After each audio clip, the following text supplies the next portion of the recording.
put away. Whew. Okay, welcome everybody. Let's do this. So we've got the Math 1231 exam from last term. I'm going to just go through the algebra side of things today. Tomorrow, Alessandro will take you through the calculus side of things. I'm happy to take questions. If there's stuff that you want to see, then I'm happy to do it. We already have one question, which I'll just write down over here, about the plus or minus for the what was it called? The correction coefficient. The continuity correction.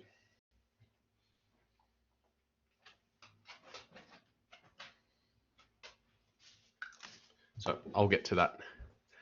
But I'll just make a list of the questions you guys want to see, and I'll do that at the end. So let's go. Where are we? Here. Okay. So we have this comforting green box, which tells us a bunch of syntax things. This is a calculus question, so I'm going to skip the calculus question and go to the next one. This one, I feel like this one's an algebra question because it's got tangent planes and stuff. So I feel like I have some ownership over this question. Consider the surface S with this equation here. X squared plus y squared plus 6 is z. What is the first thing we should do when encountering such a beast as this? Those of you who hopefully those of you in my class will have learned the one thing. This is calculus, yeah, but I feel like I have some kind of ownership over it.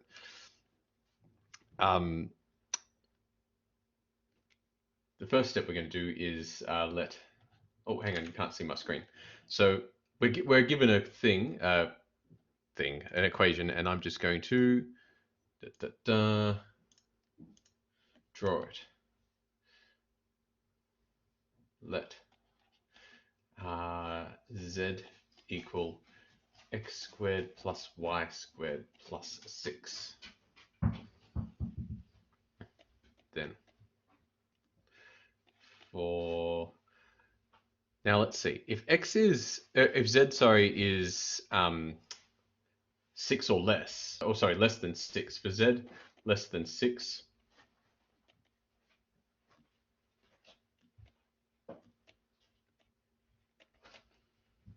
there are no solutions, no real solutions to be precise. For z equals 6, there is one solution. X equals y equals 0. For z equals 1,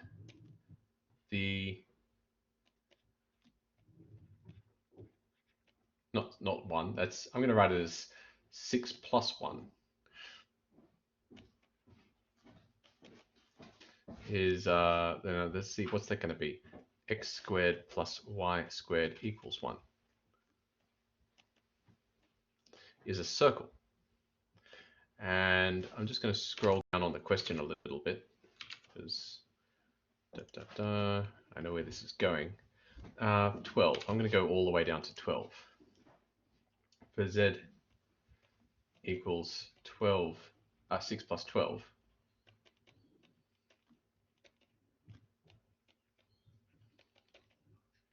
Is a circle. X squared plus y squared equals 12. So a circle like this of radius root 12. So if you want to draw this thing, which is the first step of any sensible way of attacking this question, we'd say that here's my ruler. These are the kind of, this is the z. I'll move it over here.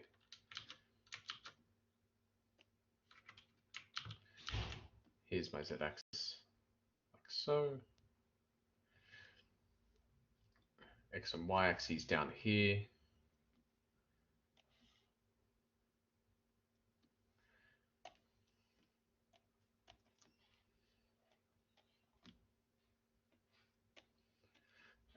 And let's make this one z equals 6. 6. And then, where did the 12 come from? I went, that was a non-random guess because I looked down at the bottom of the question and knew that that was going to be significant. You could have, the idea is that there's these kind of profiles. At 7, you get this kind of circle going on.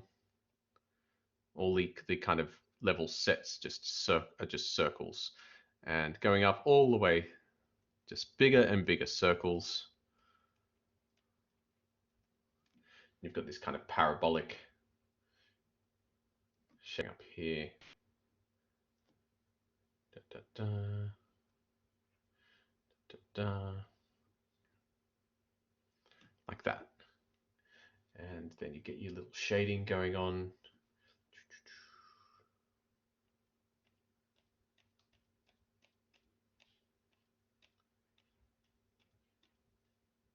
Yeah, look at that. Beautiful. Okay, so here we go. This is what it looks like when you've got x squared plus y squared plus 6 equals z. Okay, so I've satisfied myself that I know what this thing looks like. Let's go back now to the question. That one. Okay, so which one of these shapes looks like the thing I've drawn? Well, here's what Maple thinks it looks like. I like my one better. Which of the following points lies on the surface? Okay. I suppose I have to sub in a bunch of points here and see what I get. 3 squared plus 2 squared is 13. 13 plus 6 is 19. Ah, okay. There you go. 1 plus 9 is 10 plus 6 is that. 9 plus 4 is 13 plus that. Yeah, that works as well. 9 plus 4 plus 6 is not 16. That's a lie. 4 plus 4 plus 6 is 14. And 1 plus 4 is 5 plus 6 is not 13. Yep, pretty sure about that. Okay.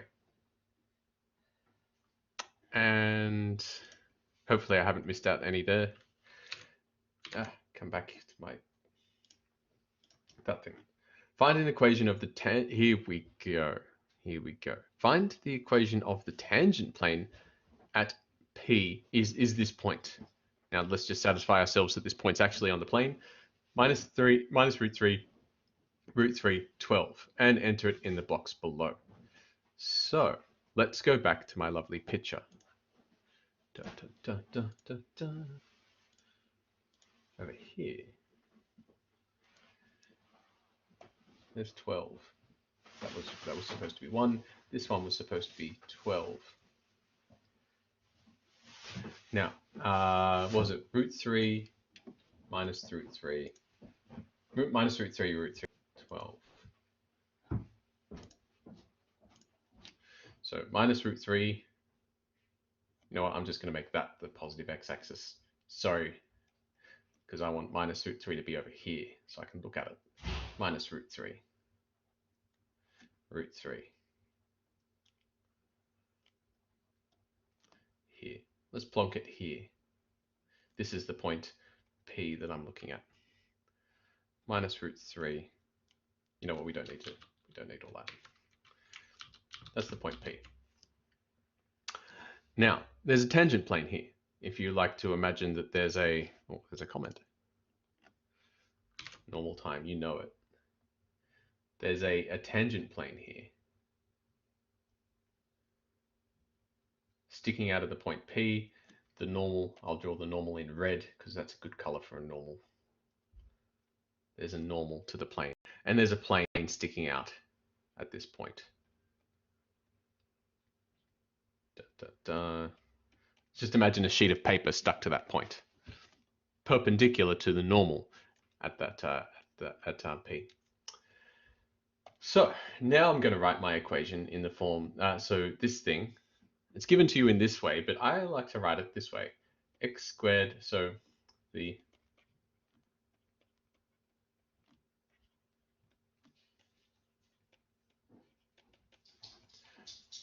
f of x, y, z. I like to write this as all the symbols x squared plus y squared minus z equals whatever the constant is, in this case minus 6. So just take all your jumble of terms of it, the symbols, x's and y's and z's, all the variables on one side, all the constant terms on the other side. Then we need two things. The normal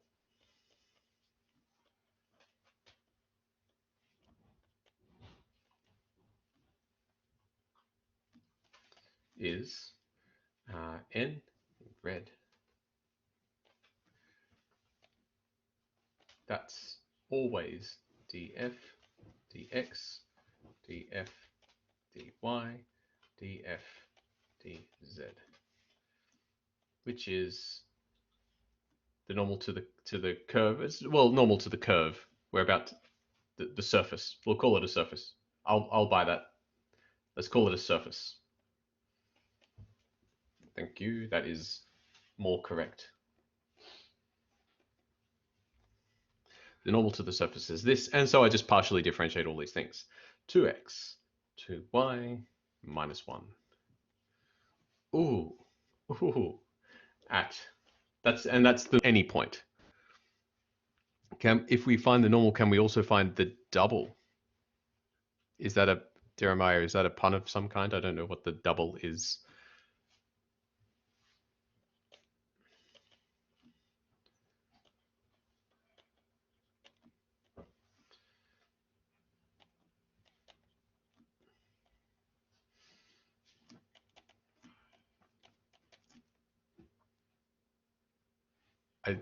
I'm really not following you, Jeremiah.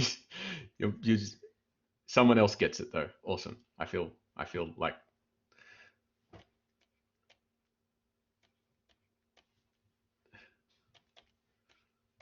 someone else knows what you're talking about. Okay. We have the normal. The normal is this. The equation of the plane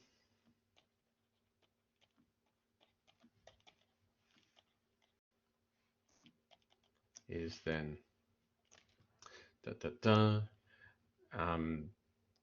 well, in point normal form, it's just going to be x minus the coordinates of p dotted with n equals 0. I think they want Cartesian form, so I'm going to give them Cartesian form. That's going to be 0 equals, what is this, x minus p, that's minus root 3, so that's x plus root 3, y minus root 3, z minus 12. I suppose I can just do this, dotted with minus 2 root 3, minus 2, plus 2 root 3, minus 1, la-di-da. That's minus 2 root 3x minus 2 times root 3, which is 6, plus 2 root 3y minus 2 times 6, or 2 times 3, which is 6, and then z minus z plus 12. Ain't that nice? So that's going to be equal to minus 2 root 3x. All the constant terms cancel. Plus 2 root 3y minus z. That's your Cartesian equation of the plane. Cool. Let's enter that in, shall we?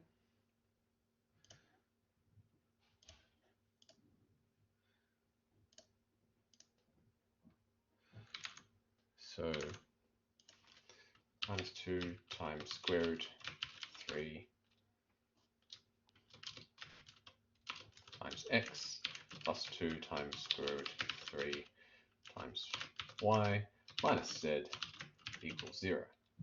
And I'm just going to do this that's a reasonable kind of.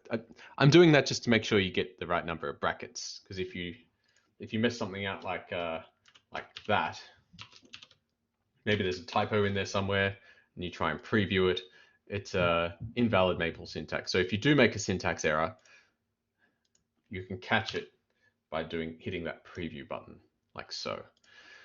That's what I think the equation is. Now, this is the one I really wanted to do. We can observe part D. We can observe that the tangent plane at the point passes through the origin. Okay, well, we know that because this is the Cartesian equation of a plane through the origin. Write down the coordinates of another point Q on the surface S, not the same as P, which also has the property that the tangent plane to S at Q, okay, so the tangent plane at Q passes through the origin. Enter your points like so. Now at this point, you need to know what this thing looks like. This is where your geometry comes to save you. You've got this surface. It looks like this here little thing I use it for painting. It's a surface. It looks like it looks a bit like this, and it's got the tangent planes look a bit like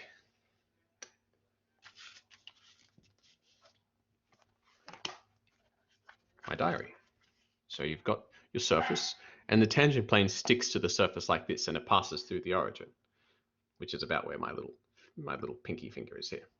Now, the geometry of this shape is it's symmetrical around that circle. In fact, any point along that circle that I drew, the circle, the level set for z equals 12, is going to pass through that origin. It's nothing particularly mathematical that tells you this. It's all geometry. So I'm just going to take any other point. I'm going to take any other point from that level set, which is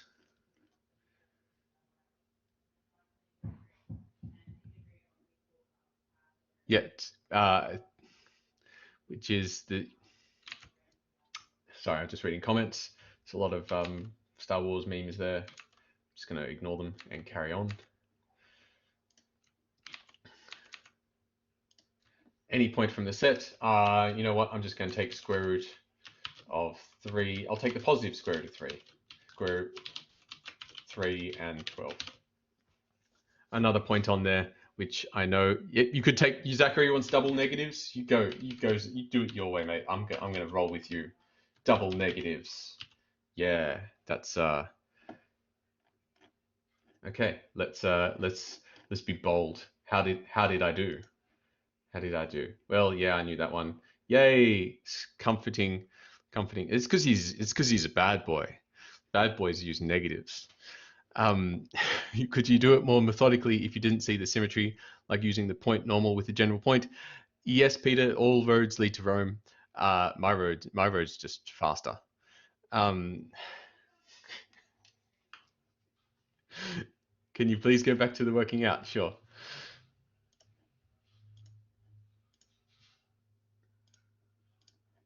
The working out for this the working out for this one. I think that's what you're after, right? No worries. So if you're so negative, does that make you positive? You know it. Okay. Let's go on to the next question. I haven't even done it. I kind of claim this is algebra. The first algebra question is question 8. Yeah, I'd say there's a fair bit of algebra in this question, which is why I wanted to do it. How did we get D? Symmetry, the force.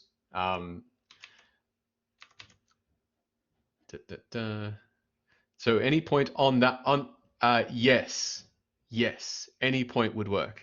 They all go through the origin. How did you find that? I used this formula here. Well, I represented my curve in this way. I'm going to use hot pink. This way, as all the symbols equals all the constants. And when you write your curve in this way, which is the best way to be writing your surfaces or curves, then the normal is always this, is always given to you this way.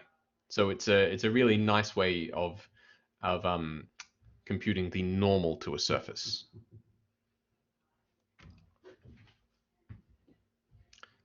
When you've got a linear, well, when your z is equal to this, it is.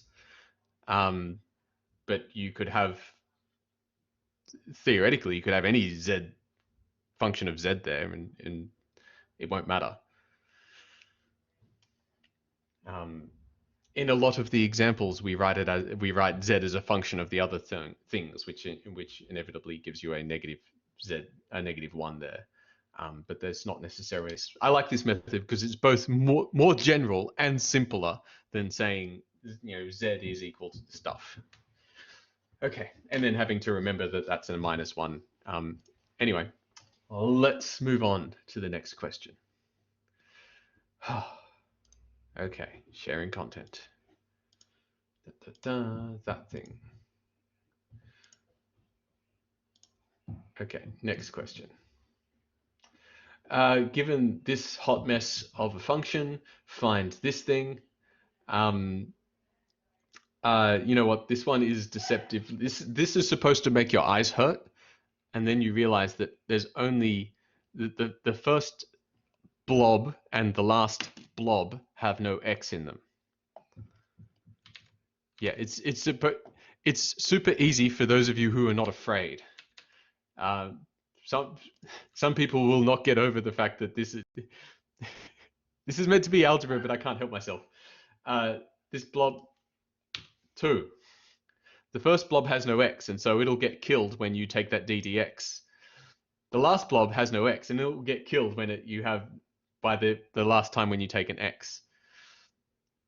It's only the middle blob that has an x term in it. So when you differentiate with respect to x, partially with respect to x, all the other big blobs, whatever they end up being, will disappear, and you'll end up with, yeah. It's cheeky. It's cheeky. 2. Okay. Calculus question. I'm going to skip that. Exact DEs. I'm going to skip that as well. More differential equations. Let's come on. Algebra. Okay. 2 bank accounts are opened simultaneously. We call them account X and account Y. Account X starts with $100,000, yeah, and earns 4% interest per annum. I'd take that. At the end of each year, interest is paid into the account. And let's see, at the end of each year, you only get your interest at the end of the year. Interesting. That's not normally how accounts work, but okay. Account Y starts with $250,000 and earns 6% per annum at the end of each year. Half the interest is paid. So again, it's annual interest, which is not normally how things work, but I can roll with it. At the end of each year, half the interest is paid into account X and half into account Y. Okay. Let Xn and Yn be the amount of in dollars represented in accounts X and Y at the end of n years. Okay, where Vn is the vector of bank accounts. Find a matrix Vn plus 1 equals a Vn for all non-negative integers n. Enter the matrix in the thing below. Okay, so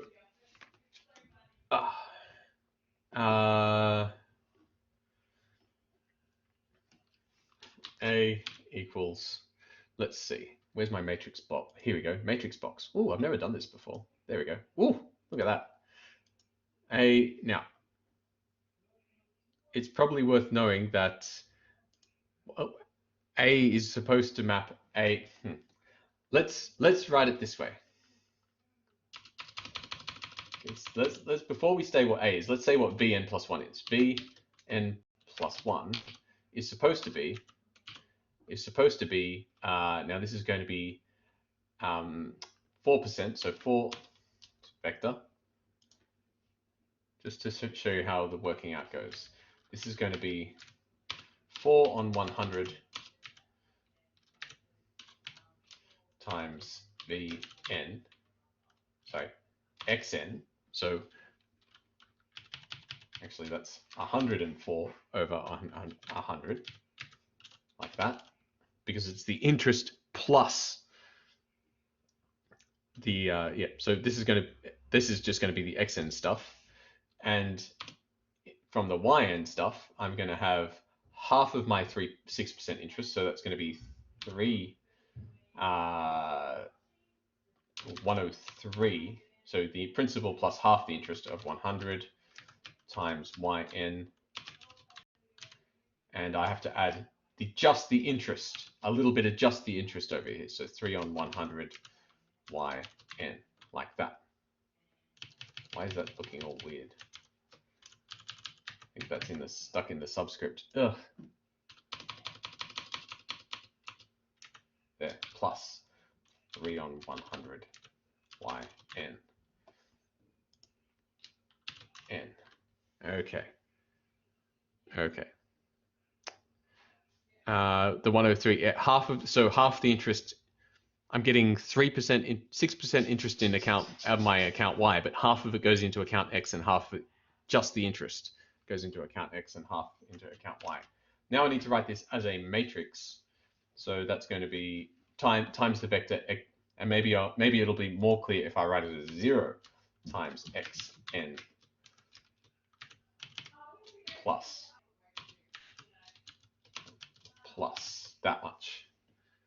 Does that make it a little more clear about what's going on? So you take all the coefficients and you put them in the box. This is 1 point. I'll write it like this: 0.0.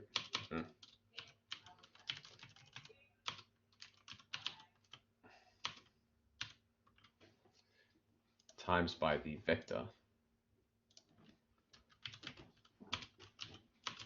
yn xn. So A is that box.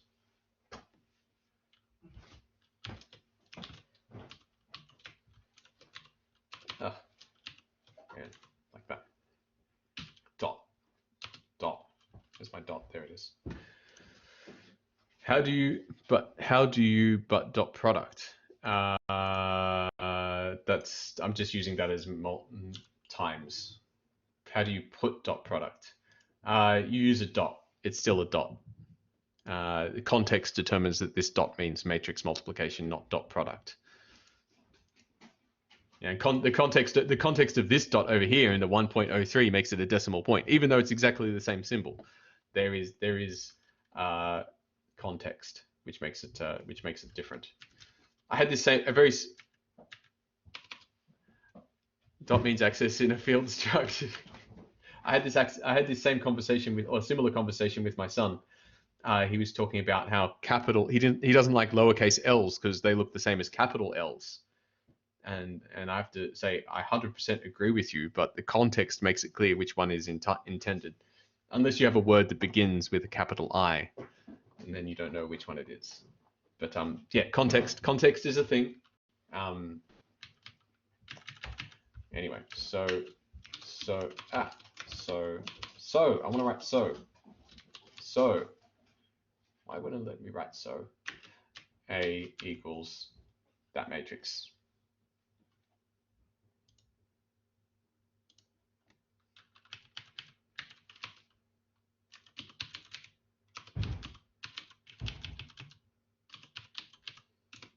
There.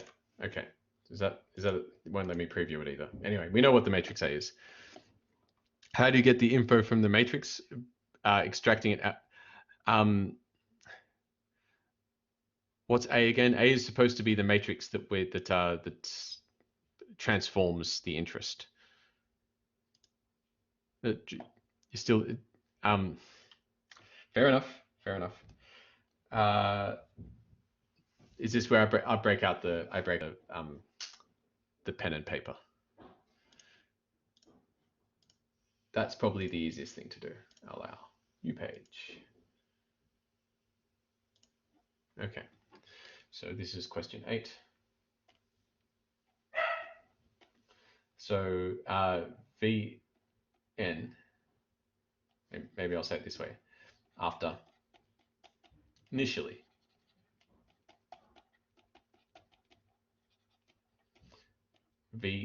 let's call it V0 equals 100, and I'm just going to write it as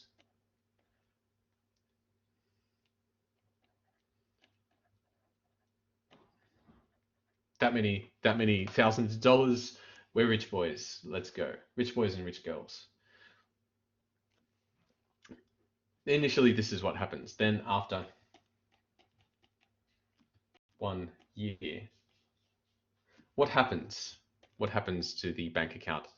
X1 is equal to the original 100,000 plus the 4% interest, so 0.04 times whatever was in my bank account. I'm going to call that X0 if you allow me to do that, which is X0, Y0. So X0 if I may. And in fact, I might call this one X0 as well. So whatever was in the bank account in the previous year plus interest on that. So previous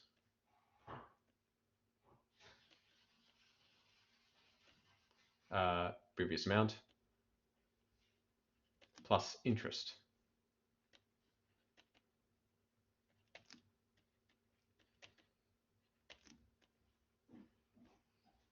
Plus the interest on that amount. And over here for Y1, well, Y1 is going to be Y0. Now, remember what happens to the interest on account Y0. There's 6% interest, but only half of it goes into this account. So here's my interest. Here's half of my interest. There's half of my interest, like that. And the other half goes up here, 0.03, Y0. Hence, V1 is Y1, X1, Y1, which is how much X0? Well, that's going to be 1.04 X0 plus 0.03 Y0. 0 times X0, which I'm still going to write there, plus 1.03 Y0, which I can write as a matrix, 1.04, 0, 0.03, 1.03 times V0.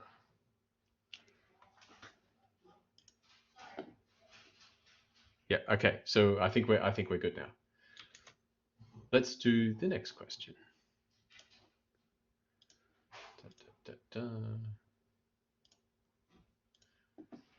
Okay. Oh, so this question says, how did I obtain it? I'd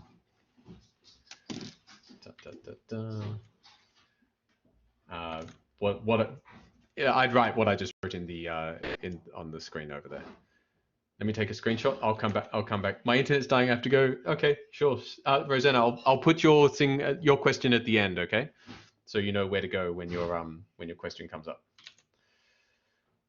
Where were we?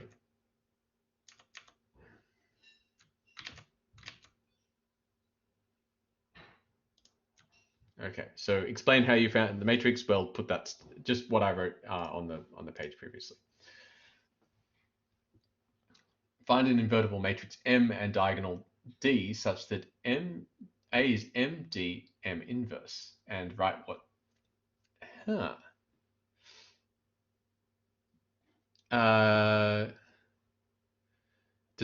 Cooper asks, does Maple mark it wrong if you put the working in those boxes when it asks for just the answer? That's human marked. This one here is human marked. I think it's human marked anyway. Or maybe not. Enter. Oh no, it says it's giving me instructions to enter a matrix using the equation editor. Click the 9 dot icon. Okay, yeah, okay, got it. So maybe I should really just copy all that junk. It's all going wrong for me. Come back here, editor. This equation editor is not my friend. Yeah, so I probably, okay, it's a matrix, it should be fine. So I think this one is actually marked by the computer, so I really should just, I can't do anything in this thing. Okay, I should really put just the matrix here. So die everything, kill matrix 0, 1.03, 0, 0.03, 1.04, 0. Thank you. That's it. And the stuff I had before. That one's human marked. You guys know what I mean. Find the matrix. Okay. Find the invertible matrix M and diagonal D such that this thing works. Okay, so we're being asked to diagonalize A. And enter the values of A and B, enter the matrix M in the box below. Okay, so we need to diagonalize this thing. So coming back to here. So we need to find the eigenvalues and eigenvectors.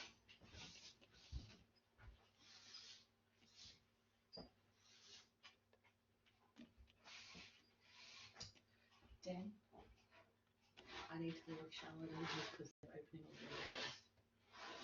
windows. Okay. Sorry. You can't put her in a different room? No, because all the windows are open. All right. I'm being locked in here with the cat. You can't read my handwriting. I will endeavor to do better. Find eigenvalues and eigenvectors of A. Well,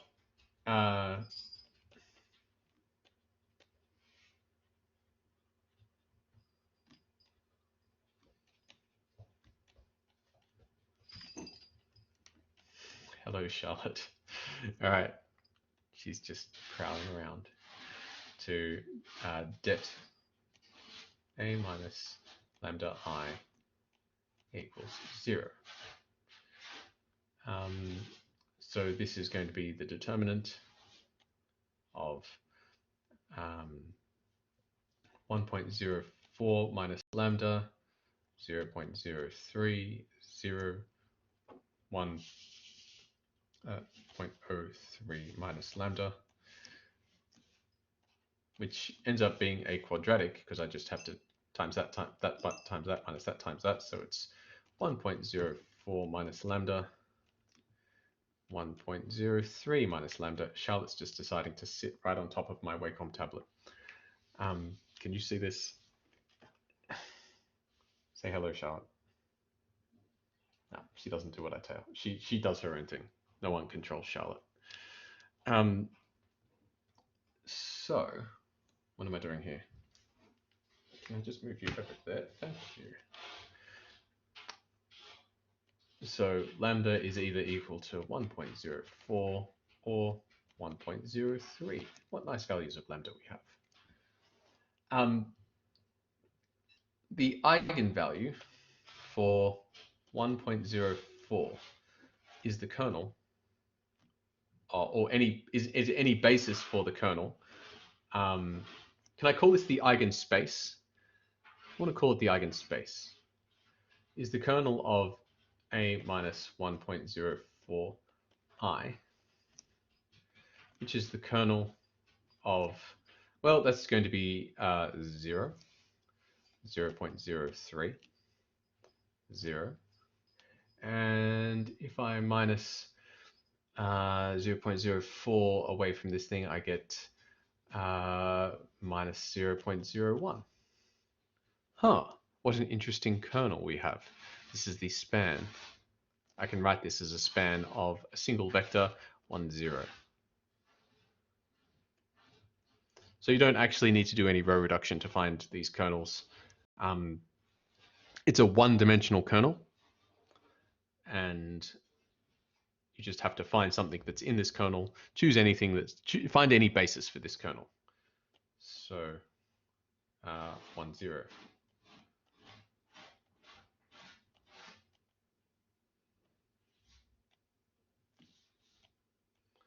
for lambda equals 1.04. The eigenspace for 1.03 is the kernel of a minus 0.03i, which is the kernel of, well, I just need to sub that in, so it's 0.01, 0.03, 0, and that's a 0. How interesting. How interesting. I just need to find something in this kernel. And it doesn't really matter what the second row just tells me nothing. I just have to find something that these two things map to 0. So I'll just swap the order and negate one of them. There. Behold my eigenvectors. Thanks, Kat. Hence,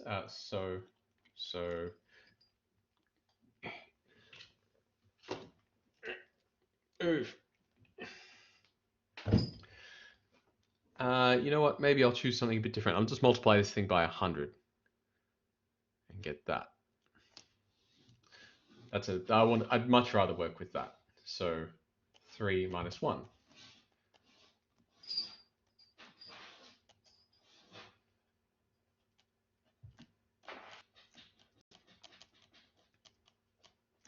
There's a lot of comments I haven't read. How did you get 1, 0? Could you? Yeah, sorry. There's a comment. Peter says, "Could you make it nicer with that?" Yes, you should absolutely do that. How did he find the kernel? This is called finding it by inspection. So you know you're looking for a kernel here. You know it has to be one-dimensional, and you just pick anything that this matrix will map to 0. Minus 3, 1 is also an answer. Yes, you can pick anything that the matrix maps to 0. So here, I'm abusing the fact that this has got a whole column of zeros here. So I don't even care what's there. I'm just going to choose 1, 0, because I know this matrix will map this vector to 0. Similarly over here, I've got a whole row of zeros here. I don't care about that row of zeros. I just need to choose something that first row will map to 0. So this is by inspection. You can find it just by going to reduced row echelon form. This is by inspection.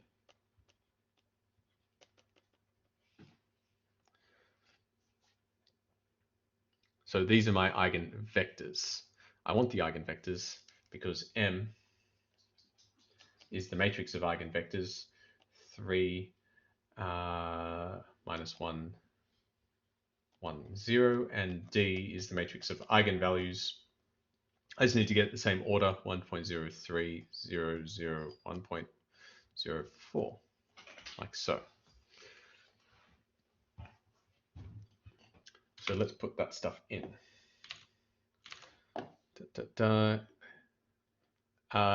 Andy, you need to find anything that matrix maps 0.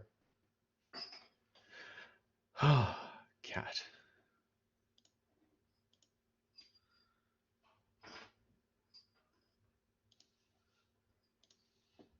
So let's put A and B in the boxes below.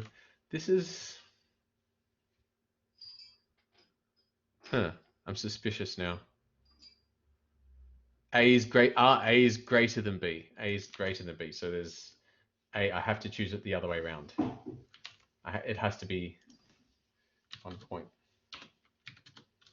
and 1.03, like that. It has to be that way around, which means my matrix is the other way around. 0, 3, minus 1. So I have to choose them in the order dictated by the A greater than B business.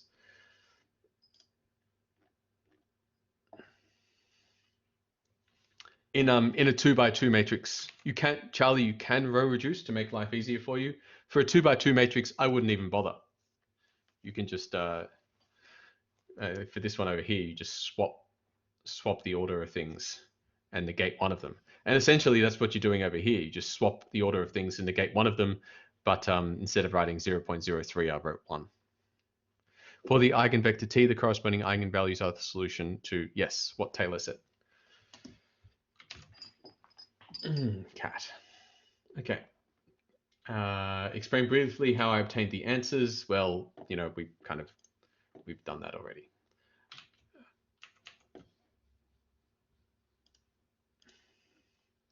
After 11 years, the amount of money in dollars is X to the nearest thousand, because we don't care about quantities less than 1,000. When you're that rich, you don't care about money less. That's just small change. Your quantities less than $1,000 is, you know, you don't bother with stuff like that. At this point, you compute.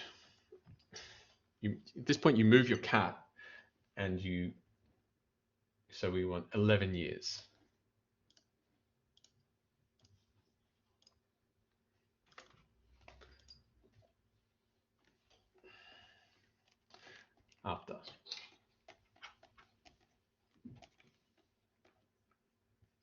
After 11 years, V. Move. This is V. Now let me get this straight. After 11 years, that's V11, which is equal to A to the 11 times V0. After 11 years of accumulating interest. And this is going to be MD M inverse to the power 11 V0, because that's how we diagonalize things. That's why we diagonalize things. The cat wants attention. The cat. Oh, the cat just thinks like she owns everything, and she does what she wants. Now, where are we? Yes. So this is going to be M. Now D is really easy to take to the power 11, because that's just going to be 1.04 to the power 11, 0, 0, 1.03 to the power 11 times M inverse. Are we allowed to use Maple in the computation and explain it later? David, I would definitely be using Maple to make sure that we are doing this correctly, because I don't trust myself to be doing anything else. So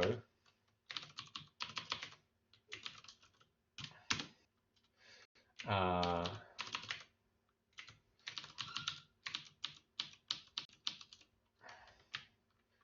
da, da.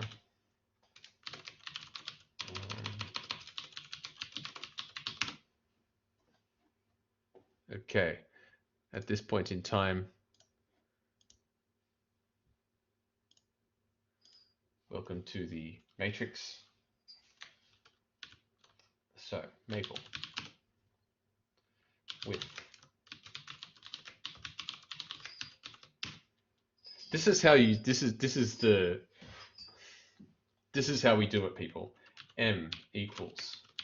That's a sign equals. What did I say M was again?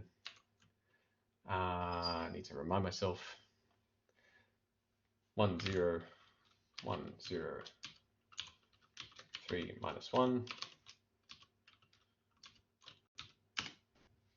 D equals 1.03, 0,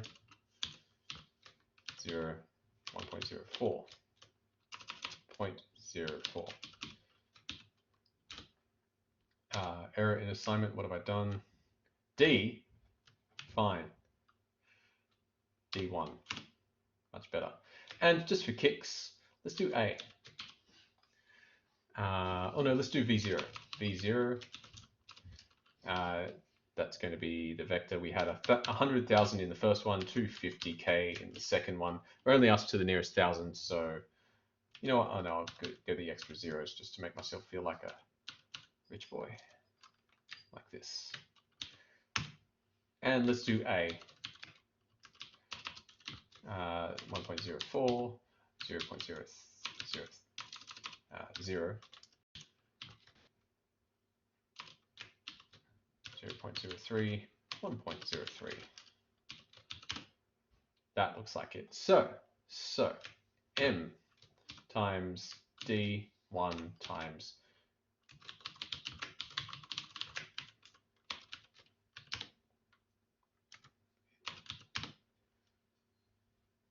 that's looking pretty much like A, pretty close to A. So I'm pretty happy that I've got my M and my D and my M inverse at this point. And now I'm going to do M times D1. Can I do D1 to the power 11 times matrix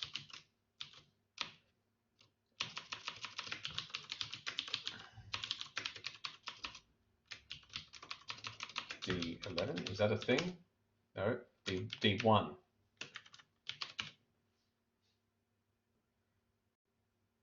Come on, shouldn't take you that long. M dot matrix power that dot matrix M is that thing, and then times V1. Why is the V1 not working? Did I not assign it correctly? V0.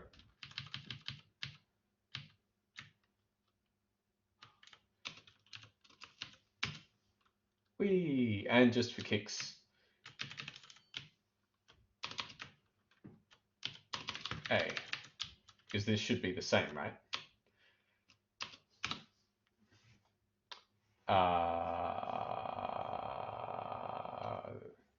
Now I'm worried. Why is that not the same?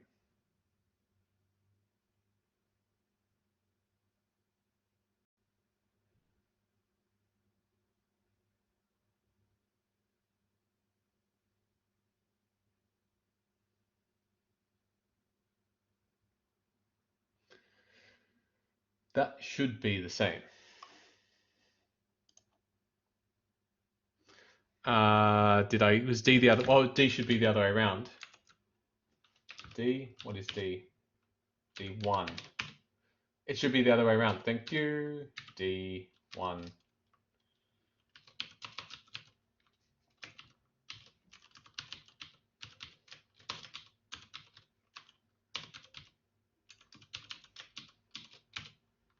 Okay, now let's try it again. Matrix power that thing. And A. Hey, now, yes. Now I'm feeling pretty cozy. Yay. I hope you all noticed the way that are we allowed to use Maple in the final exam? I'd use Maple to verify. The question's asking you to compute it by hand. I think it's a very sensible thing to do to verify what you've done is in fact correct. Oh, does it actually say you're allowed to use it? I'd be surprised if it didn't. So let me just get my answers down. Actually, I'll just write it in the box. It says so in the exam instructions. Nice. I would have hoped so. Here. Okay. So how much to the nearest $1,000? X is 270. Yeah, about 270k, 100,000. About that much, I don't really care about little spare change like $360. No, not when you're this rich. And count Y 3, 4, 6, 3, 4, 6, 0, 0, 0. Don't care about the change. How do I do that? A is AV times V0 equals M D to the power 11 V0 times M minus 1 times V0. And some words around that stuff. Okay, how did I go? I must know. How did I do? Yay, yay, yay. Looks good. Next question. We won't be penalized for not writing the vectors in bold. I don't think so. I don't think so.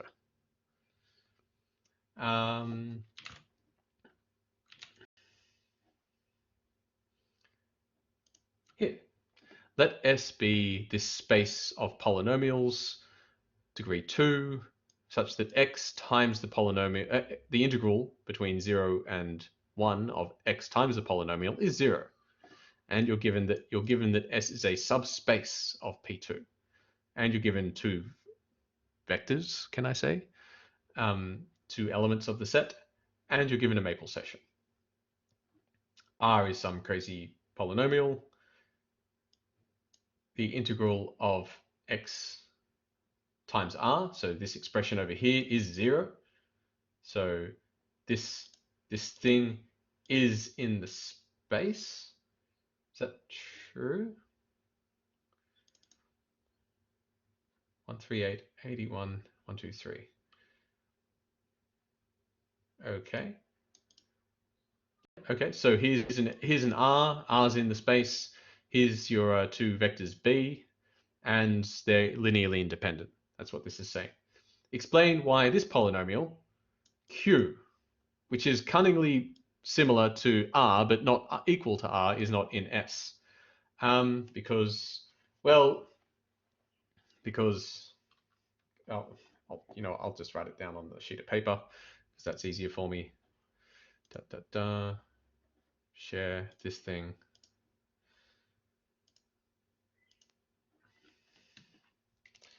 So this is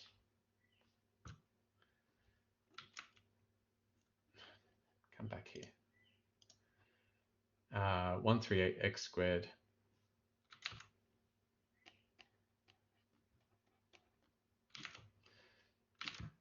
plus 81x plus 135. The integral, because this integral 0 to 1 dx is equal to, well, let's take it back to the integral r, the integral of r. Well, it's this thing times x.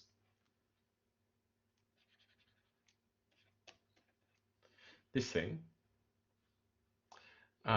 is equal to the integral between 0 and 1 of 138 dx x squared plus 81x minus, what is it, 123 times x minus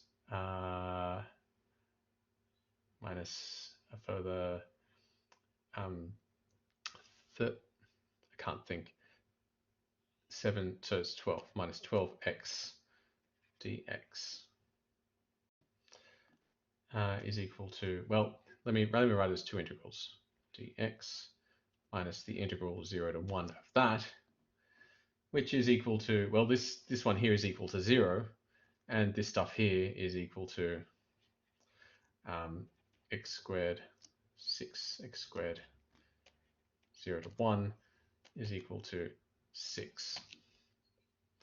So this thing, Q, not in S. Cunningly similar to Y12 because I need to reshape it into the thing I was given, because I was given that, yeah, that one.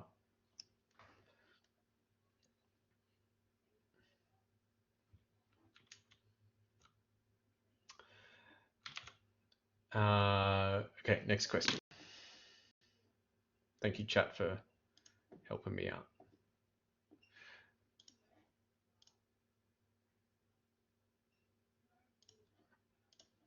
So that's what I'd write there. The Maple code above shows matrix A, which has columns made from the coefficients of the polynomials in B. Okay.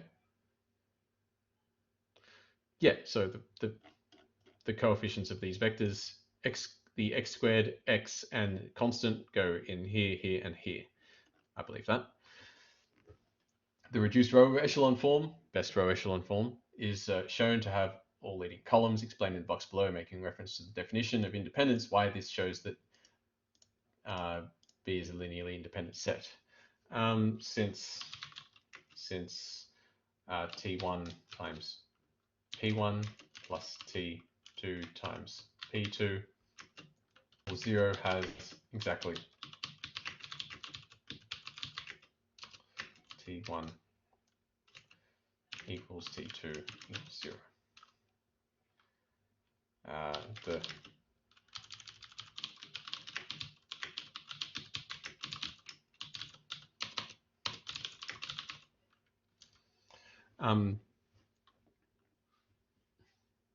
that's probably enough. Give the dimension of S. This is a tasty morsel.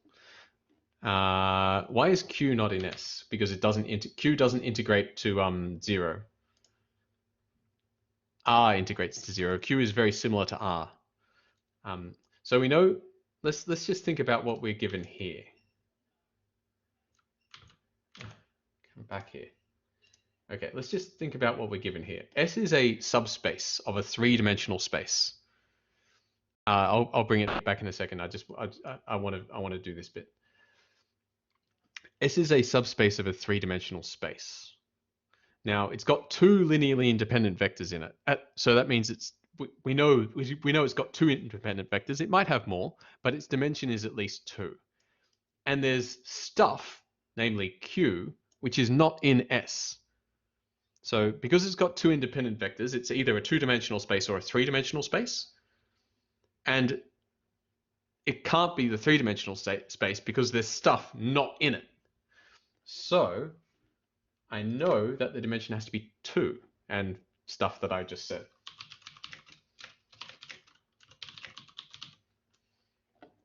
Explain why B is a basis for S. It's 2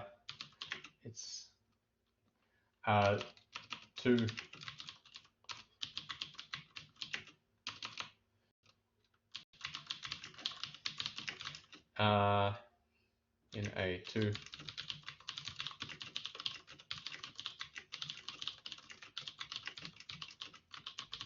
hence it's a basis. That. Do you need to explain taking the coordinate vectors of the polynomials?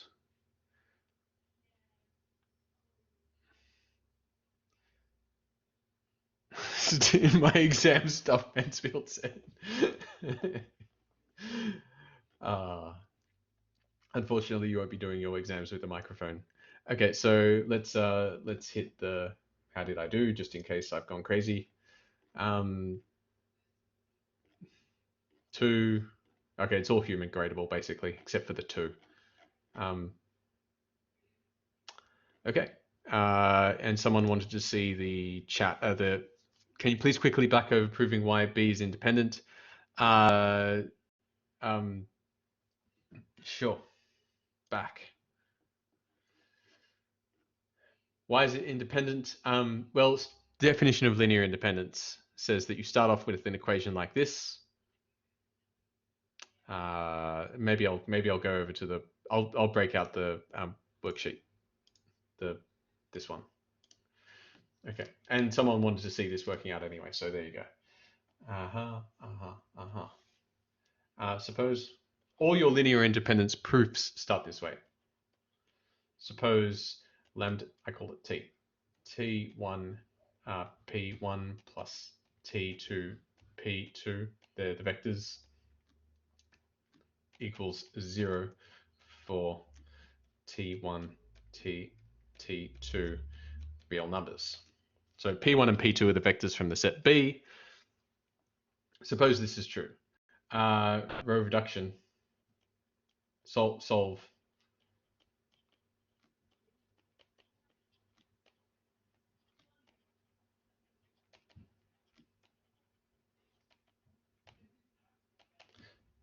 So the augmented matrix would be the vector P1. Then you slap that together with the vector P2. Then the bar, the zeros. By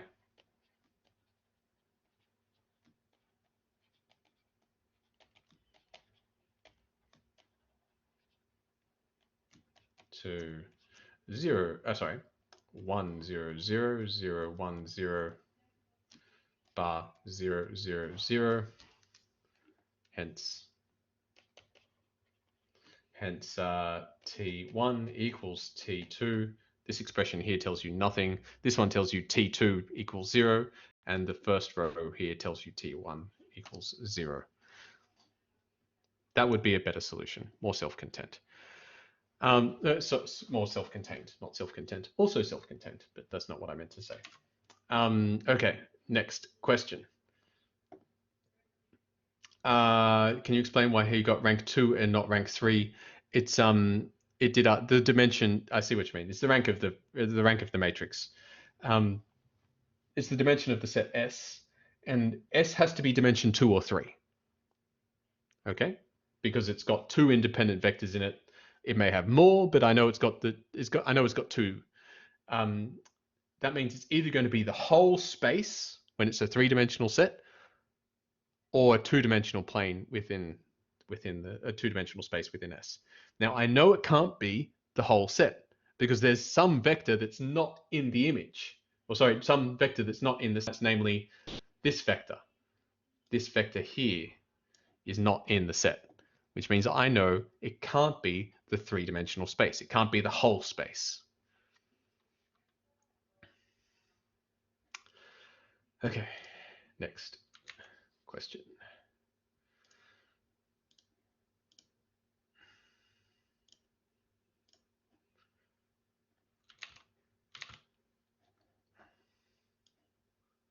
Are we back to here now? We are. Okay.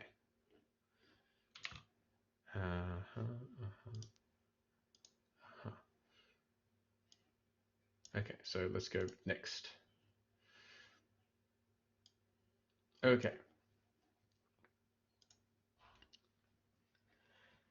A, B, and C are vectors in R4. Define this map from R4 to R3 by taking the dot product of each of those vectors. In the box below, state conditions you need in order to check that V is linear. Explain in words. Okay, I'm just going to say it needs to look up the definition of linear in your notes. Write that. That's not what you would do. That's not what you write. That's what you would do, and then figure out what to write in the box. Don't say look it up in the notes. Don't say ask Mansfield. Actually get the definition from your notes. That requires you to open a PDF or open a book if you got it. That's the thing you do. Next question. In these three vectors, enter the matrix A such that T is, so find the matrix. Find the matrix. Find the matrix. How do we find the matrix? Oh no, matrix representation theorem, people. We just need to figure out what. Let's do this.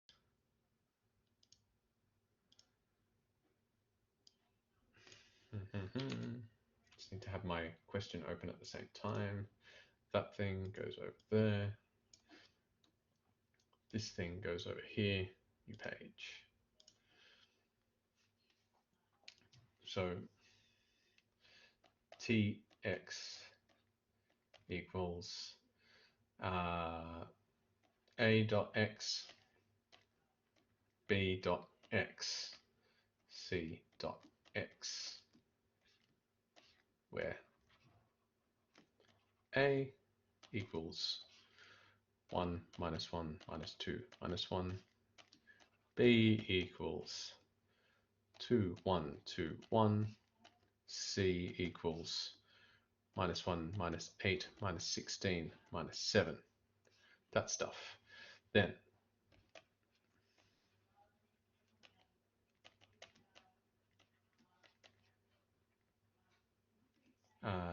actually, let's not invoke the theorem just yet. Let's do some stuff first.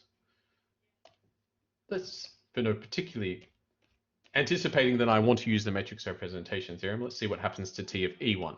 That's going to be A dot E1, B dot E1, C dot E1, and that's just going to be the first component of each of these vectors. 1, 2, minus 1. T of E2 is similarly going to be the second component of each of these vectors, minus 1, 1, minus 8. T of E3 being the third component of each of these vectors, minus 2, 2, minus 16. And finally, T of E4 being the fourth component of each of these vectors, minus 1, 1, minus 7. By the matrix representation theorem, A equals, or say Tx equals Ax, where A is the matrix of all these things mushed together. E1 dot dot dot T E2 dot dot dot T E3 dot dot dot T E4, which is 1, 2, minus 1, minus 1, 1, 8, minus 2, 2, minus 16, minus 1, 1, minus 7. Boom. That's how you do it, people. There's a bunch of questions in chat, which I will now read. Did the paper last night and should have. It's probably not. Taylor. You're probably not at your. Okay, so here's some exam advice, generic exam advice for everyone. Doing an exam is much like doing. It's a performance thing. You need food, you need hydration, probably some kind of caffeine, and a good night's sleep. These are the things you need to perform on the day. Don't try and do the exam at 2 a.m. in the morning.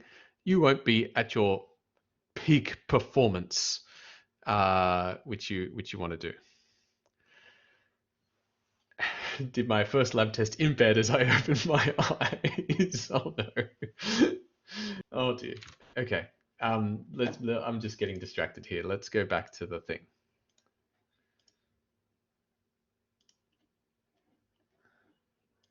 Uh-oh. I think my computer just died. If you can still hear me, I have to restart the computer and come back again.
All right, I'm back, people. Let me just resume the exam.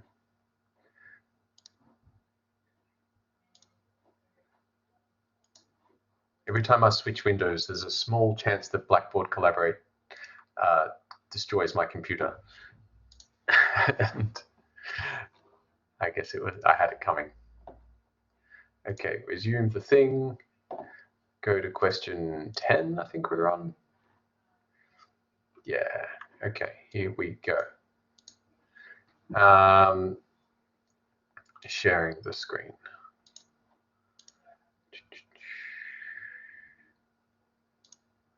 That one. Okay. Oh, I lost all my, oh no, I lost my working out. Oh dear, hang on, I remember what it was though. Just make it a bit bigger. In the case of this matrix, what was the thing?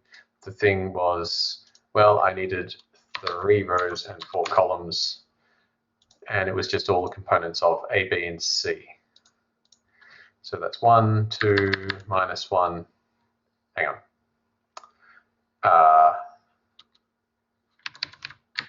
Minus 1, minus 2, minus 1, 2, 1, 2, 1, minus 7, minus 16, 1, minus 1. Okay. All right, back to the questions. In the box below, explain in words how you find the rank and nullity of the matrix A without using a computer application. So they want you to say, they don't want you to say with linear algebra rank of the matrix A. Just say, I'm just going to say by row.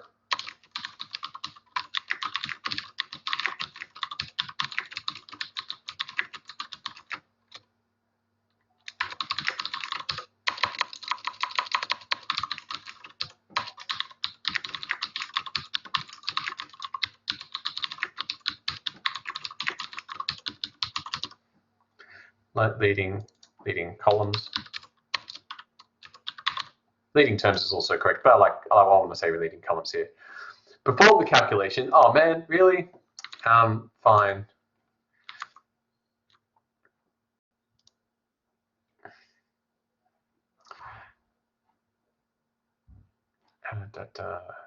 Okay.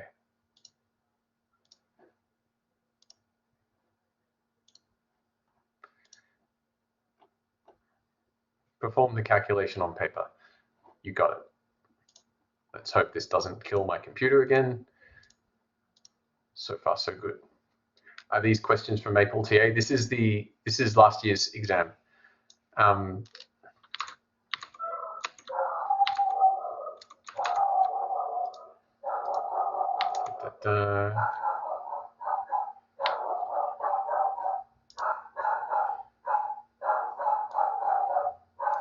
So I have to do the row reduction thing.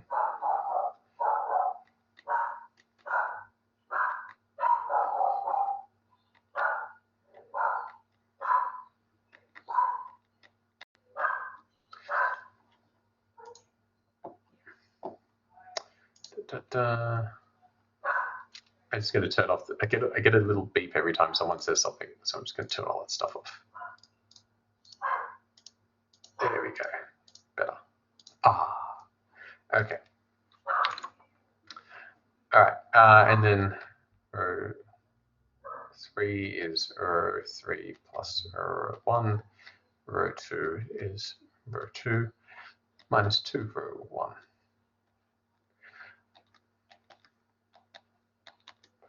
That's going to be 0, 0,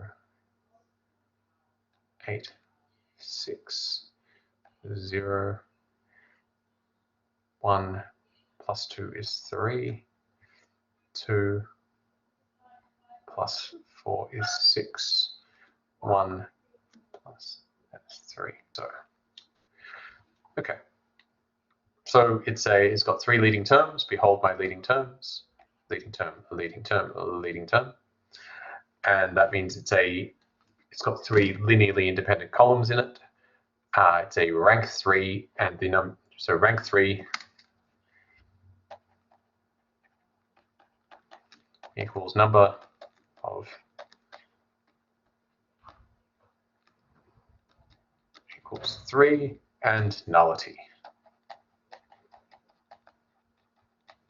equals number of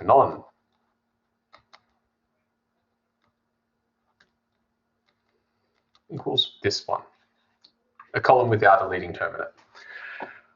Okay. Yep, you could have a rank 2. That's totally possible.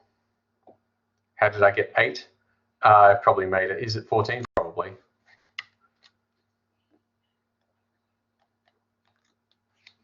Yep. Yep.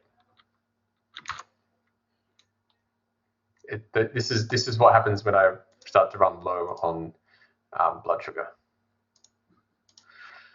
Okay, so rank 3, nullity 1, unless I've made some terrible mistake, which is entirely possible. State whether the following statement is true or false. Hang on, I get to change what the question is. Okay. State whether the following statement is true. I could answer false to that, or state when it's false, and I could answer true to that. I think it means, is the statement true or false? For every y, there is some x such that y equals t of x. That's true because I have a rank 3. I have a rank 3 matrix, and its codomain is 3, so it's an on. We would say that's an onto function. How did I do? How do you do? No.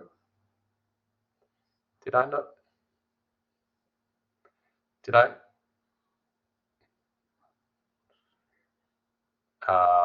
First component of all the vectors, 1.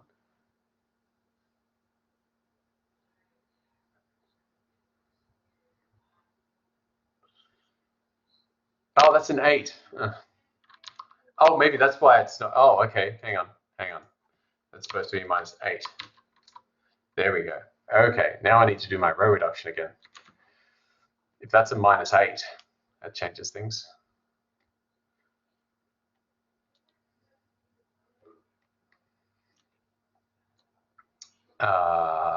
Yes, that does change things.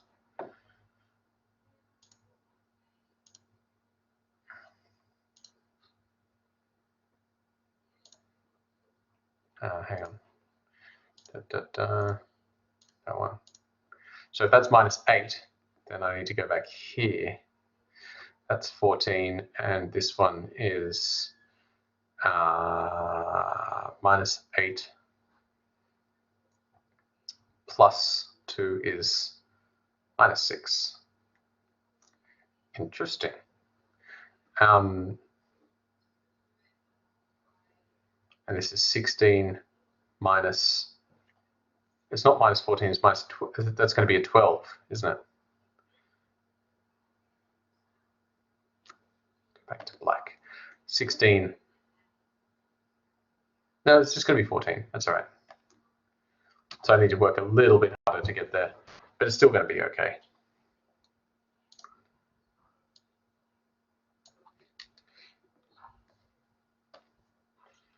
Row 3 is row 3 plus 2, row 2.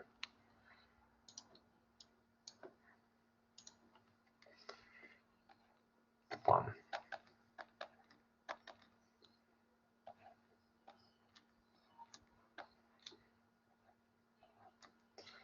2, 0.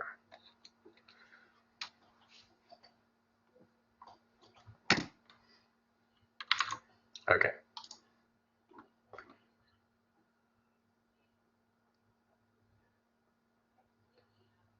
Congratulations, it means no one was paying attention.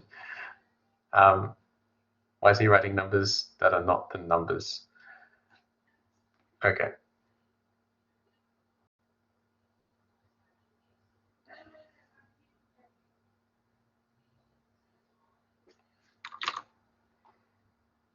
It should be negative 16?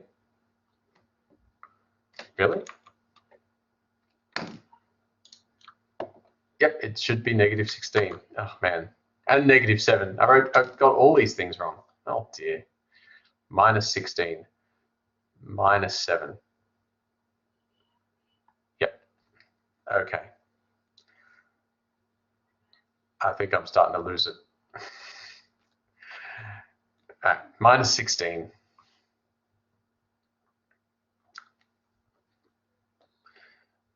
minus 16, minus 2 is minus 18, minus 7, minus 1 is minus 8.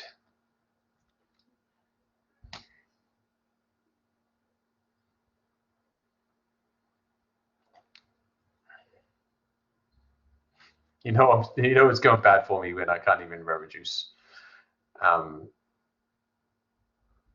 So that's going to be a minus 4. No, minus 6. And that's going to be a minus 2.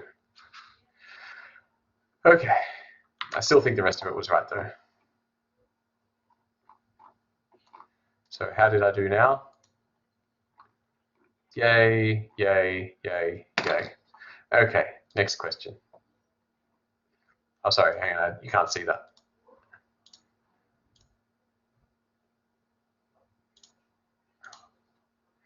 Okay, just to go back, all that stuff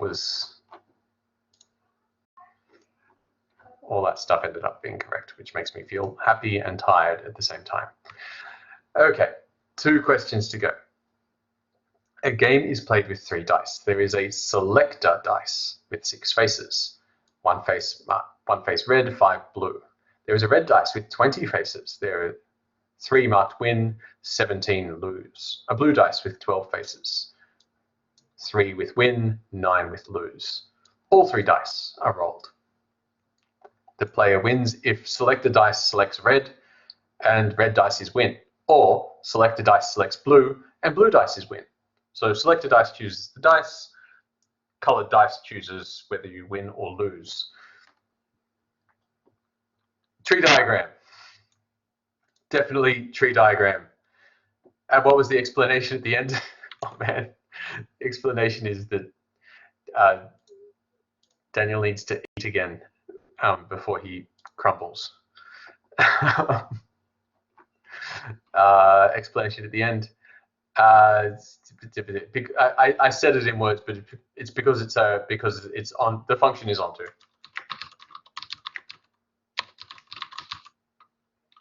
Go to main.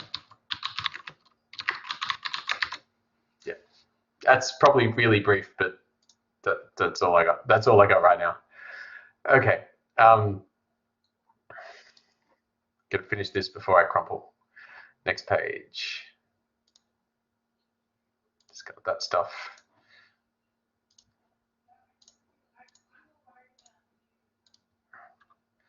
Okay, so what's happening here? We've got the selector dice. Selector. So here's your tree diagram. This is the selector dice. Selector dice can either select or red.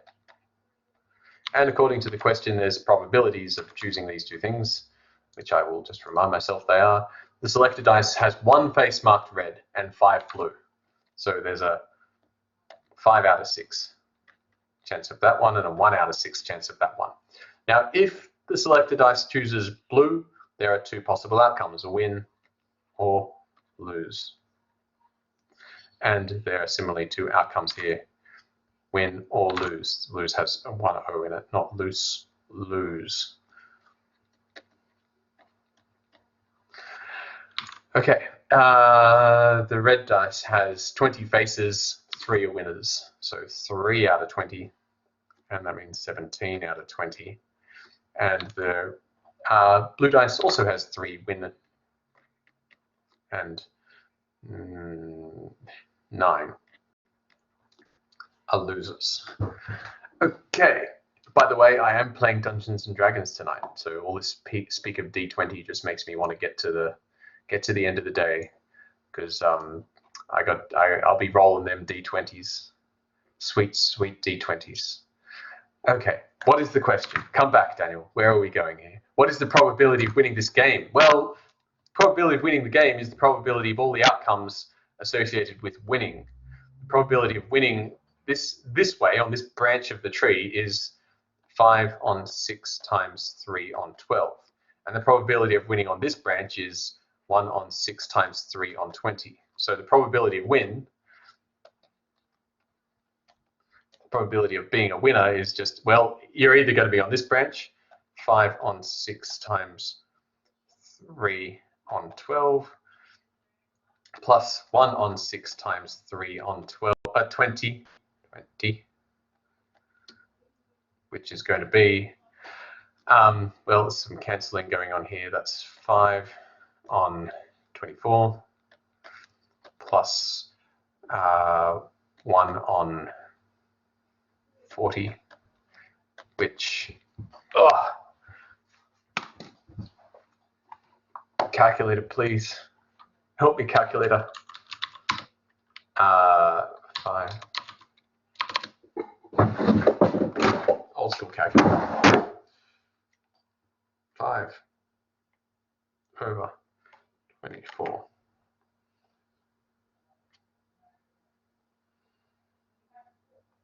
Plus 1 divided by 40 equals, and can my calculator turn this into a fraction? Come on, calculator, help me out. Yes, 7 on 30. Thank you.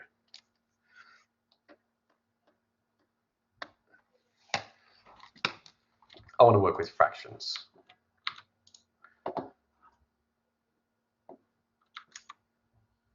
Okay, so what's the next? So 7 on 30. I think the first answer is 7 on 30. The next question. The next question asks, given the game is won, what is the probability that the selector turned up red? So part B is probability, what is the you're given that selector, so red turned up. So over here I'll write red. And ask you for the probability that,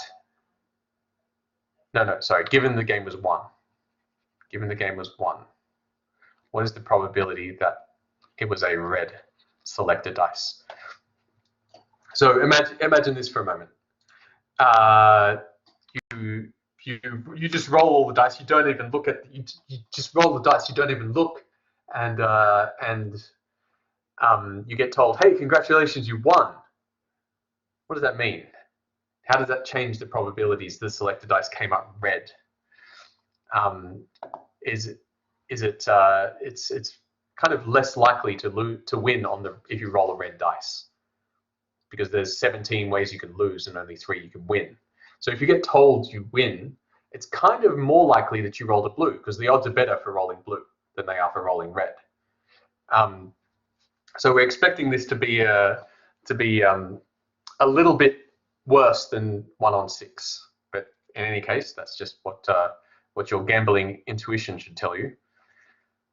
Good news is this is just the probability of red intersect win, or 1 win, let's call it win, divided by probability win. Probability red intersect win is this branch, this here, so that's 1 on 6 times 3 on 20, and the probability of winning is 7 on 30, what we just figured out. So that's going to be 1 on 6 times 3 on 20 times 30 on 7, and some stuff cancel. 7, not 70. Damn you, blood sugar. That cancels with that. The 3 cancels with that to make a 2, and you just get, and what do we get? 3 on 4 times 7, which is 28.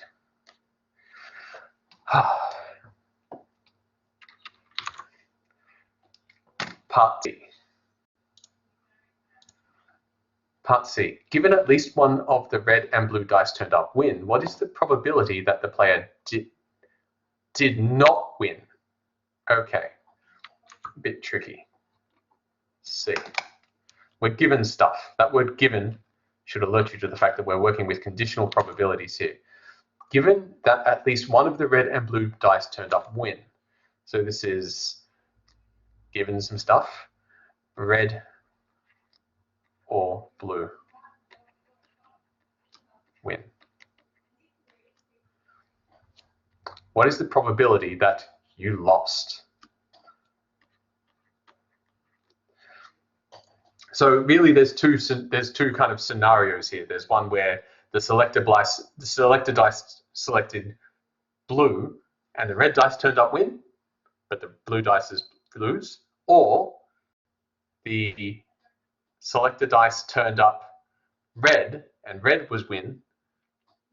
Probably easier if I write it down. And the selector dice chose the dice that said lose, even though the other dice said win. So this is the probability of losing. Now we know what the probability of losing is. It's 1 minus the probability of winning. Red or blue win. Okay, so I need to eat something because I'm starting. Let me eat something. I'll be back in a minute because I'm really back in 2 minutes. Because I'm not going to tackle this question in this current frame of mind. Everyone can just go get a cup of tea or something. I just ate a burrito, dude. That was like 2 hours ago. Aaron, that was ages ago, as far as I'm concerned.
Okay.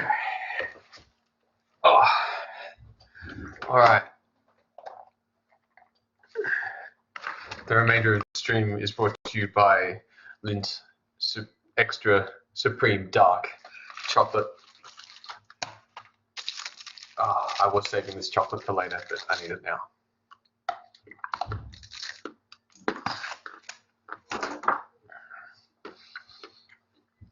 All right.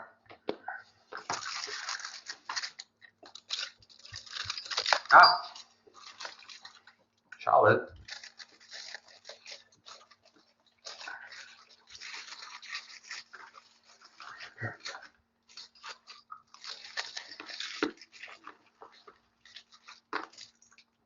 This is my chocolate, cat.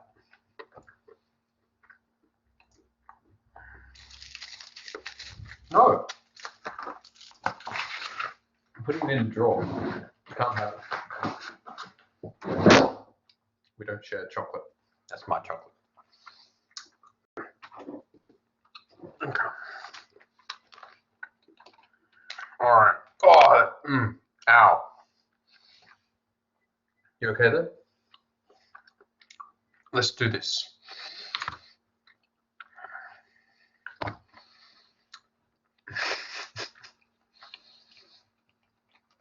Okay. Now she's curling into my pen and my lamp. When you're doing your test, make sure your cat is somewhere else. Meow. Get your claws off my. Yeah. There. Right. let's think for a moment, how could this possibly be the case? You lose, but one of the dice is win. That means your selector dice is pointing at the other dice. That says lose. So maybe I'll.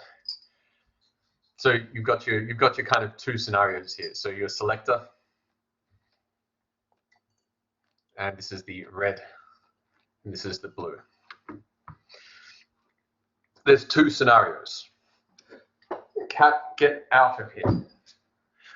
Selector says blue. Red says win, and blue says lose. This is one possible roll of the dice that you could see that fits this scenario. You lose, and one of the red or blue dices win. The other scenario is selector says red, red says lose, and blue says win. So this is the kind of two scenarios that we're looking at here. This is how it can happen. Now you know stuff. You roll the dice. You see that the red or blue dice says win, and there's only going to be one of them that says win. So you see the red or blue dice, and you see that one of them says win, but you don't see how the selector dice landed. And the casino manager or whatever it is says to you, "I'm sorry, sir, but you lose." That means something about the selector dice. So there's a conditional probability here. You know some extra information. It's not just the intersection of these two things. You're given information. So the probability. So this thing here. Let's write this down. The probability that you lose. Ow! Oh, Jesus! Cat.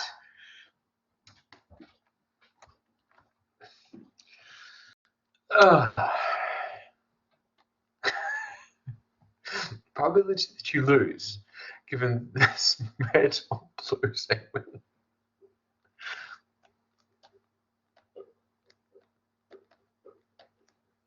I need thicker pants. These catch claws just go right through. Is the probability of lose intersect red, lose and red.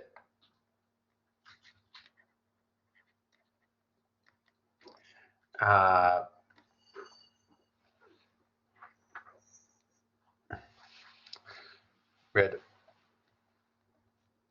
or blue.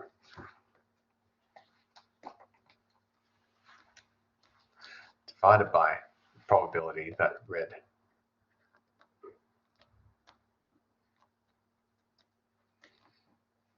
Okay, that's what the conditional probability says. All right, the probability that, let's go back to our tree diagram. The probability that red or blue is a winner. Well,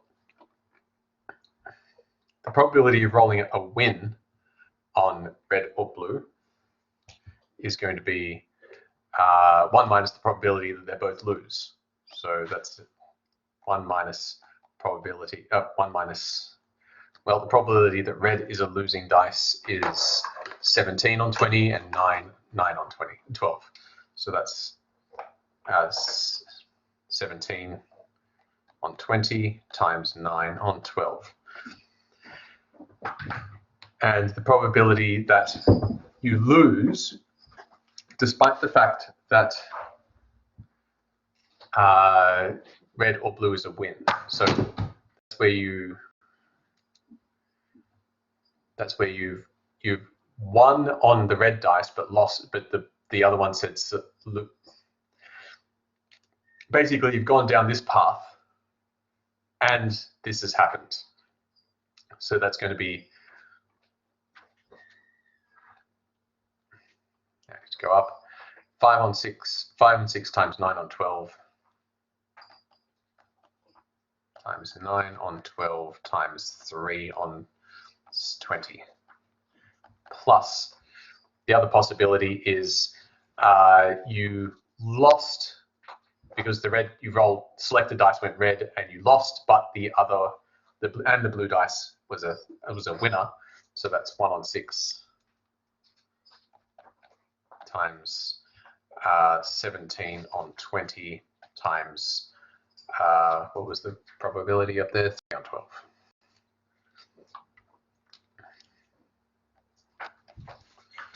Which I need some more paper here.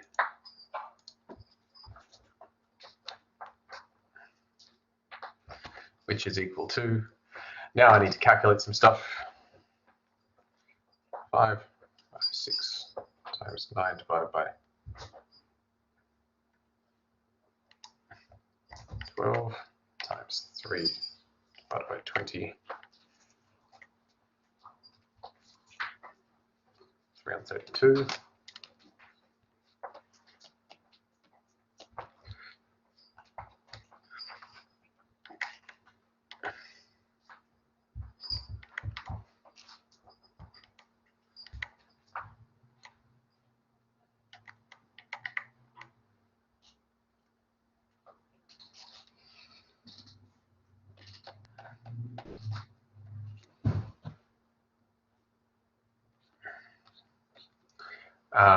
Hmm.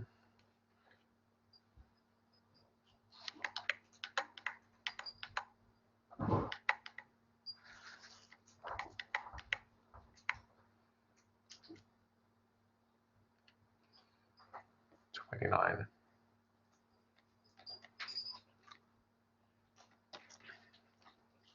Okay. 17.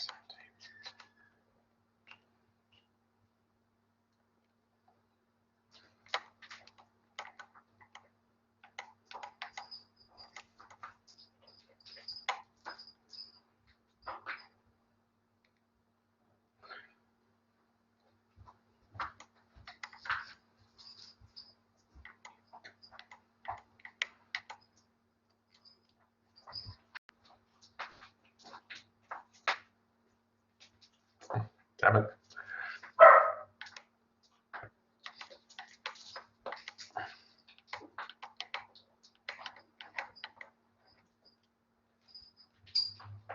So that's 31 on 240 times 80 on 29.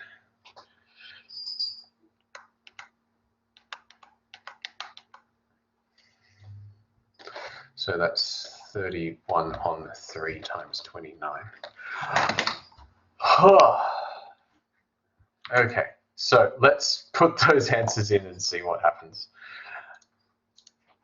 All right, so my answers. Oh,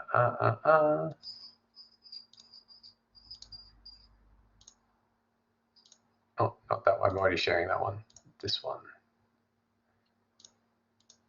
Okay. Probability of winning the game. We said that was 7 on 30.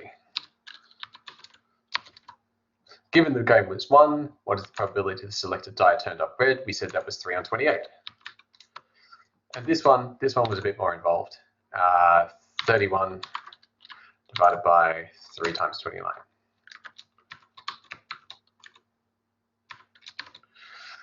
Come on, big money, yeah. And explain how all that came to pass. Well, you know, I've already written that. All right, I've got 3 minutes to do the final question. Oh yeah, end of exam. I was ready for that. Okay. There was another question from before about from the syllabus, and I'll do that one now. And I think I've got 15 minutes before Maple thing boots me off. Last bit of the last question. That just asked me to explain what I did. Kat, you're making it hard for me, Kat.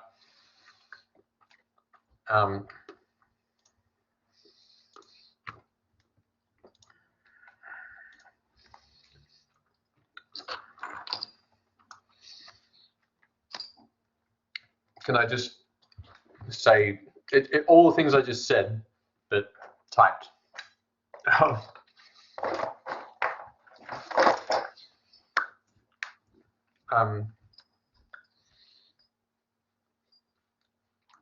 Yeah. Sorry, could you please go through the last two questions on the 1241 exam? Type everything I just said. Okay, fair call, fair call. Cat, move. Right. When Charlotte first came to live with us, I was really delicate with getting her down. I was really delicate with getting her down from like the kitchen table. I was like, "Oh, kitty cat, let me just help you down from there." And now I'm like, "Oh, cat, move." Okay. Come back here, thingo. Right. Hey.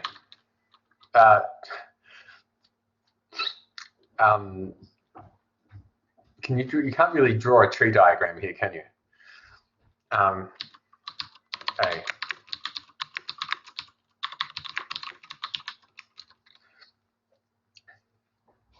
Probability of winning the game, I have to remind myself what I did now, is just, you know what, I just write 5 on 6.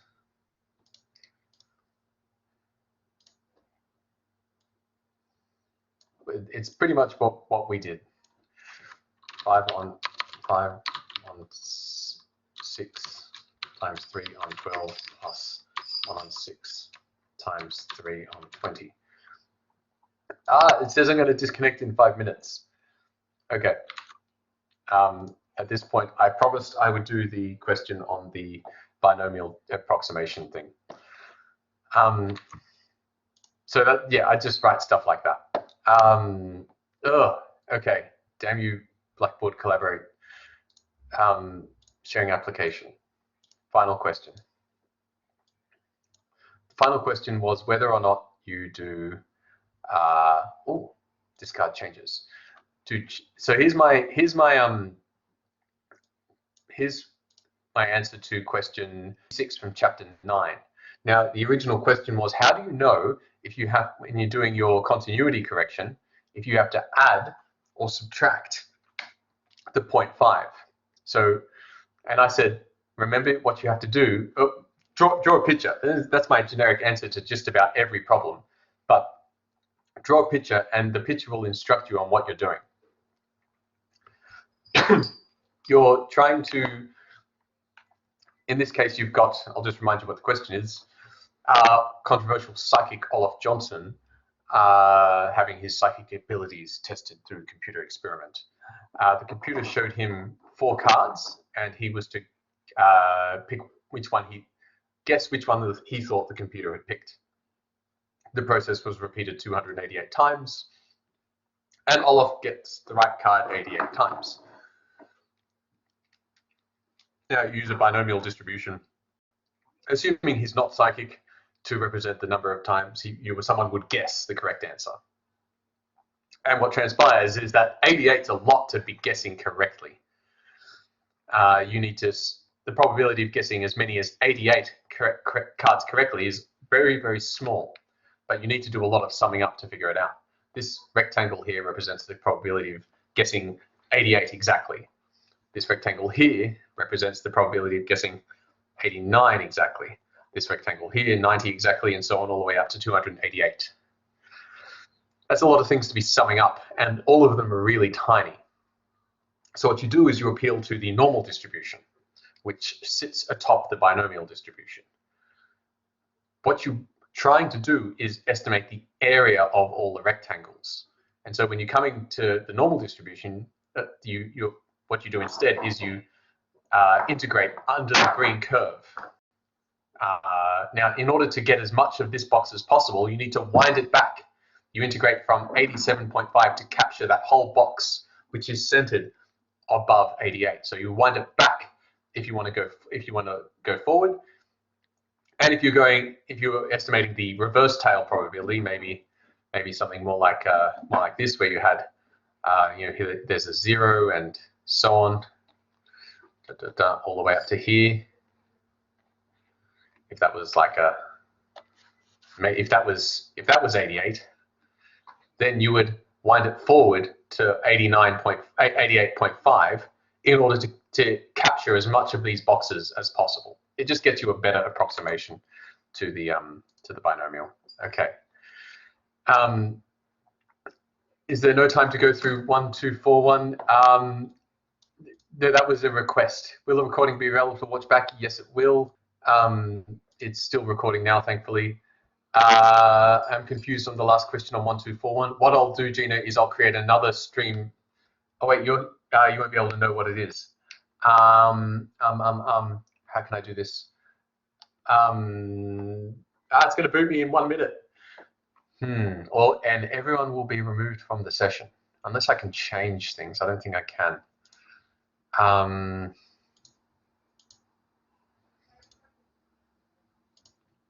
I can make a new Twitch. I can make not a Twitch. I exclusively stream on Blackboard Collaborate now. I'll make a new Blackboard Collaborate stream and post a link in the 1241 Moodle page, and as well as a 1231. So I'll just do that because then it'll all be on Blackboard Collaborate. So I hope I have access to them. Actually, do I? I'll do that. All right. So stay. Hold up, everyone. I'll be with you shortly.